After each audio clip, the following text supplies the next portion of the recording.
Ibinida naman ng Philippine Institute of Traditional and Alternative Healthcare ang magandang dulot ng mga traditional medicine mula sa China. Ang Pilipinas naman ang napili ng Chinese delegation na gawin ang kanilang taunang World Congress or Congress of Chinese Medicine. Si Margaret Gonzalez magbabalita. Ang 20th World Congress of Chinese Medicine at ang General Assembly of World Federation of Chinese Medicine Societies ay dinaos ngayong taon sa Pilipinas. Ang malaking pagtitipong ito dinaluhan mismo ni Chinese Ambassador to the Philippines Wang Shilian, ni DOH Secretary Ted Herbosa at ni Philippine Institute of Traditional and Alternative Healthcare o PITAC Director General Annabel Pabiona de Guzman. Dahandang mga participants ang dumalo sa event kung saan marami sa mga ito ay eksperto at practitioner sa traditional Chinese medicine. Dinaluhan din ito ng mga daan-daang exhibitors.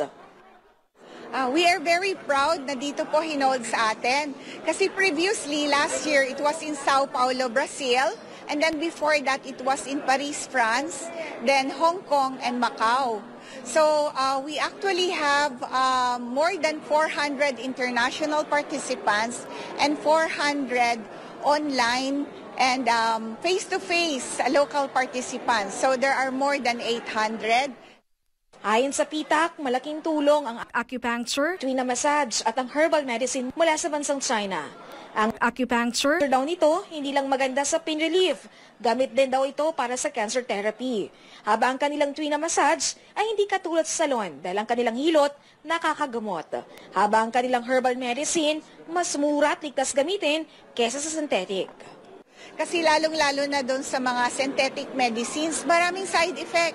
In fact, wini-withdraw siya every year. Merong akala natin okay siya for diabetes, then may cancer-causing properties or yung for hypertension, then nakaka-cause din pala siya ng cancer. So itong mga herbal medicines, very safe, no?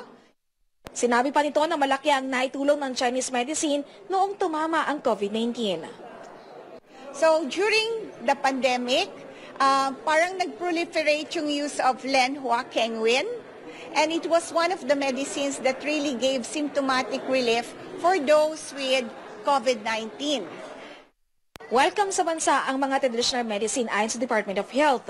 Parte daw ito ng mandato ng Universal Healthcare Law. Aminado din ng gobyerno na naghahanap ang mga Pilipino ng mas mura at abot-kayang medisina. We recognize the value and efficacy of traditional and alternative medicine, and we strive to incorporate these practices into mainstream healthcare, ensuring that patients have access to a wide range of treatments and other options.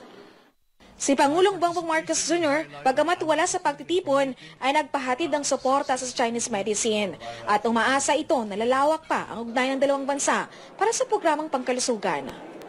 I thus join you in spirit as you hold this gathering and explore alternative and innovative remedies with the help of traditional Chinese medicine. Ayon sa PITAC, marami pa silang kasunduan na nilagdaan kasama ang Chinese delegation para mai-promote ang traditional na paggamutan. Kasama na dito ang pagbibigay ng pagsasanay sa mga Pilipino pagdating sa paggamit ng Chinese medicine.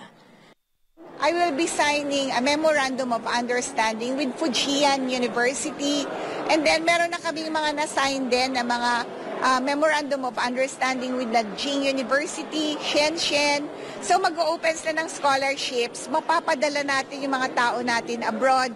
They will be trained and then babalik sila dito sa atin para mas magamit natin ng mabuti yung traditional Chinese medicine.